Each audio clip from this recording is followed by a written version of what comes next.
Ben ritrovati al meteo di Antenna 3. La primavera fa un po' fatica ad esplodere. Sulle nostre regioni la giornata di mercoledì 15 maggio sarà grigia e a tratti instabile. Nel dettaglio, sul Veneto il cielo risulterà molto nuvoloso e spesso coperto, con qualche piovasco sparso al mattino. Sarà più asciutto invece nella seconda parte della giornata. Temperature minime tra 8 e 11 gradi, massime comprese invece tra 14 e 16 gradi.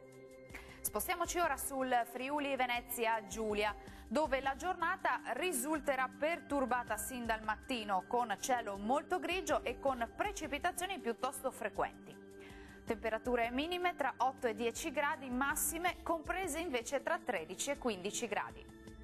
Uno sguardo infine alla situazione del Trentino Alto Adige. Poche novità, il cielo sarà nuvoloso ma in genere senza precipitazioni degne di nota associate.